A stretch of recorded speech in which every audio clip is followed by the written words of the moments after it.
19 number से शुरू होता है। ठीक है, इसमें आप देखो सबसे पहला क्वेश्चन क्या है कि निम्नलिखित कथनों पर विचार करें। ठीक है, पहला है 1765 से 1775 के मध्य सिविल एवं दांडिक न्याय में मुगल न्याय प्रणाली का अनुपालन किया गया। दूसरा है क्लाइव ने मोहम्मद रजा खान को कंपनी के सिविल अधिकारिता का प्रतिनिधि नियुक्त किया। और तीसरा है वारेन हेस्टिंग ने रजा खान को 1772 में गिरफ्तार कर लिया और बिना किसी ट्रायल का उसे लगभग 2 वर्षों तक बंदी बनाए रखा गया। अब देखो क्या कह रहा है, निम्न में से कौन से सही हैं? तो तीनों सही है। ठीक है, क्यों सही है?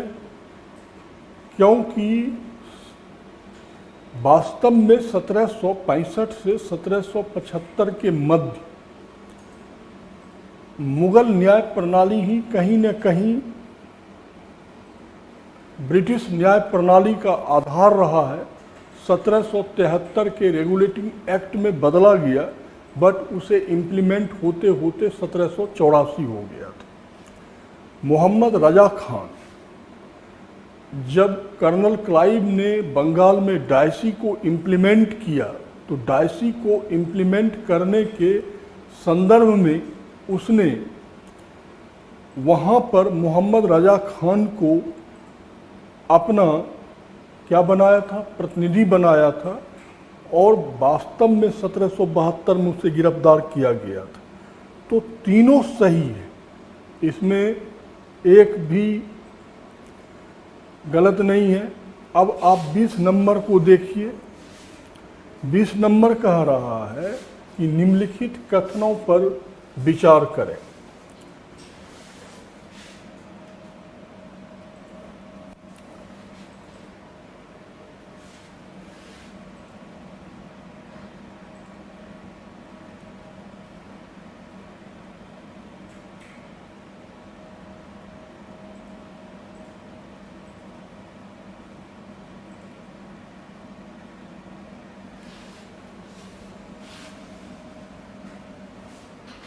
कि निम्नलिखित कथनों पर विचार करें कि मुर्शीद कुली खान ने बंगाल का वार्षिक राजस्व नियमित रूप से दिल्ली भेजना जारी रखा।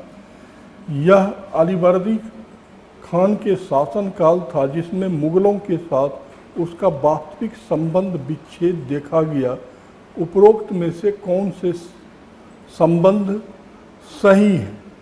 ठीक है, तो देखो इसका जो उत्तर है वो आपका सी नंबर है। सी नंबर का मतलब है कि केवल 2, क्योंकि मुर्शीद कुली खान ने राजस्व तो भेजा, सिर्फ बादशाह का फरमान को नहीं माना था। लेकिन अलीवर्दी खान ने तो मोहम्मद शाह रंगीला के साथ क्या कर लिया था कि सनद प्राप्त करके स्वयं को दिल्ली से संबंध विच्छेद कर लिया था। अब 20 के बाद देखिए 22 नंबर क्वेश्चन कह रहा है कि अहमद शाह अब्दाली का भारत पर पहला आक्रमण 1748 में हुआ, जो असफलता के साथ समाप्त हुआ। 1761 में दिल्ली छोड़ने से पूर्व अब्दाली ने शाह आलम सेकंड, इमादुल मुल्क को वजीर और नजीबुद्दौला को मीर बख्शी बनाया। महादजी सिंधिया शाह आलम को गद्दी से अपदस्थ कर दिया और उसे पूरी तरह से अंधा बना दिया। हिंदी वाले इसमें सुधार करेंगे और वो सुधार ये है कि उपरोक्त कथन में से कौन सही नहीं है। इंग्लिश में सही होगा, हिंदी में सही नहीं है। तो 1, 2, 3 डी नंबर एक भी कथन सही नहीं है। अब 23 नंबर चलिए। दक्कन के सूबेदार दक्कन के सूबेदार, देखो 23 number 23rd, consider the following statement. Deccan के सूबेदार मुजफ्फर जंग 1750 में डुप्ले को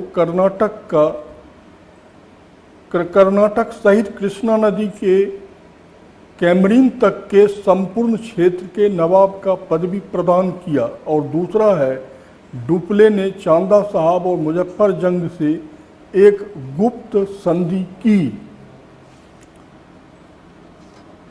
अब इसमें से कौन सा कथन सही है? तो कथन नंबर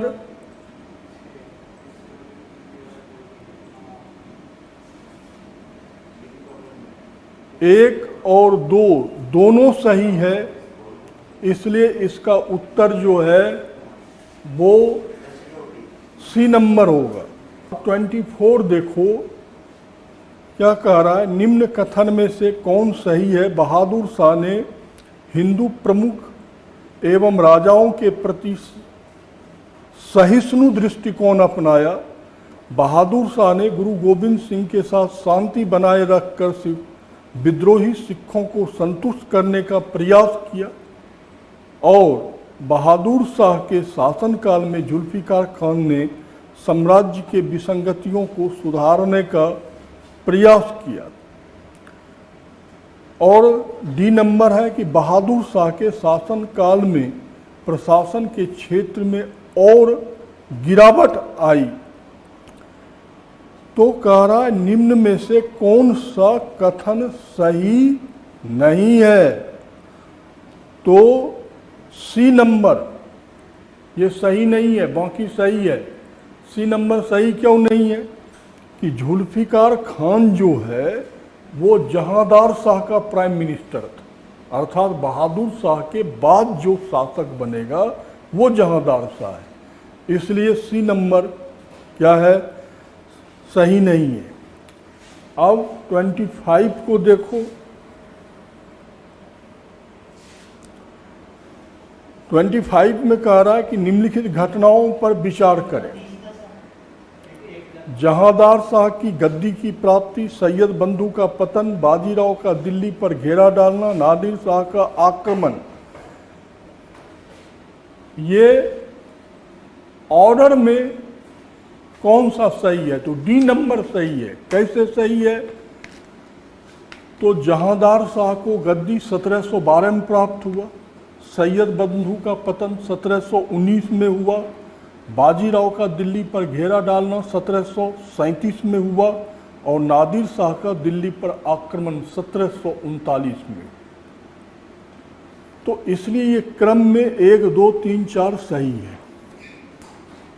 अब 26 नंबर देखिए। चलिए 26, निम्न कथनों पर विचार करें। मीर जाफर ने ब्रिटिशरों को हटाने हेतु फ्रांसीसियों के साथ मिलकर षड्यंत्र किया। मीर जाफर ने ब्रिटिशों को बंगाल, बिहार और उड़ीसा मुक्त व्यापार 24 परगना। मीर जाफर ने राजधानी को मुर्शिदाबाद से मुंगेर। यहाँ सही करो, उपरोक्त कथन में कौन सा सही नहीं है? सही है ये नहीं लिखना है, सही नहीं है। तो 26 का आंसर डी होगा। 1, 2, 3 तीनों गलत है, क्योंकि मीर जाफर ने ब्रिटिशर्स को हटाने हेतु फ्रांसीसियों का नहीं बल्कि डच का सहयोग लिया था।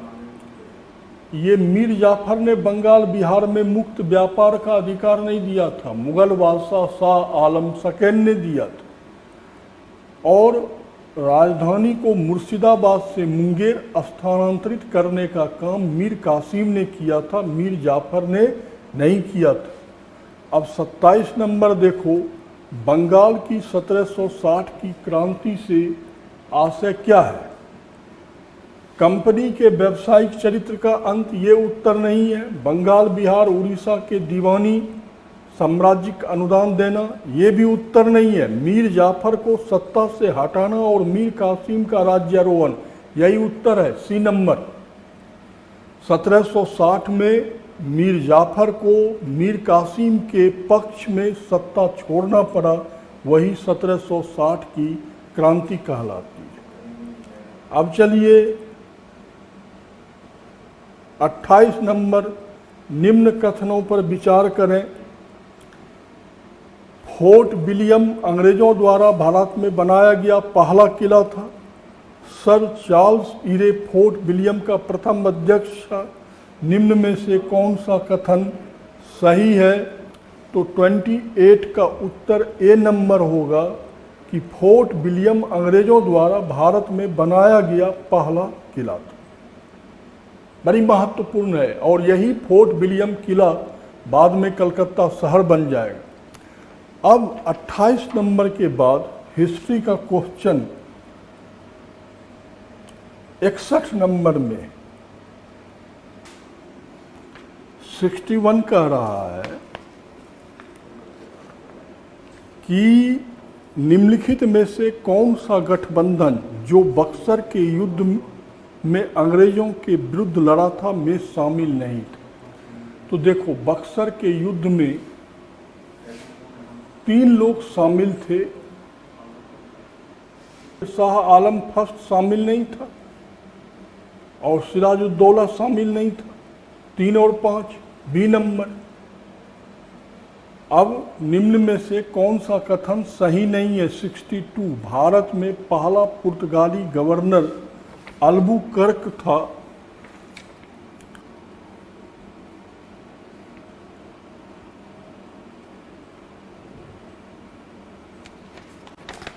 अल्बुकर्क था, सही नहीं है।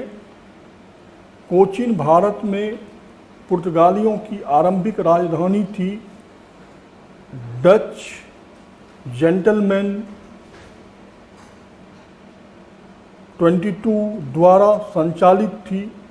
डचों को गोलकुंडा के शासकों से मूल्यवान सहयोग प्राप्त हुआ। ठीक है। अब 62 का जो आंसर है वो ए नंबर है कि निम्न में से कौन सा कथन सही नहीं है। वास्तव में आप सब जानते होंगे अल्बुकर्क पहला पुर्तगाली गवर्नर था। ठीक है, ये सत्य नहीं है। तो ये ए नंबर सही नहीं है, बाकी सब के सब सही है। अब 63 देखो कि निम्नलिखित पर विचार कीजिए। पेरिस की संधि 1763, अलीनगर की संधि 1757, इलाहाबाद की संधि 1765 में हुई है। तो देखिए निम्न में से कौन सा सही सुमेलित है?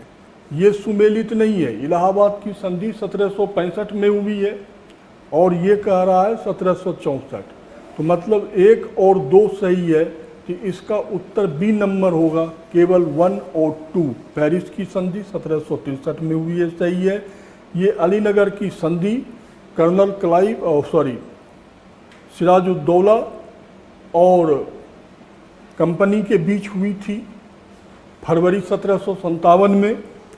तो ये दोनों सही है। 64 देखिए, मुगल साम्राज्य के पतन के कारण के संदर्भ में निम्न कथनों पर विचार कीजिए।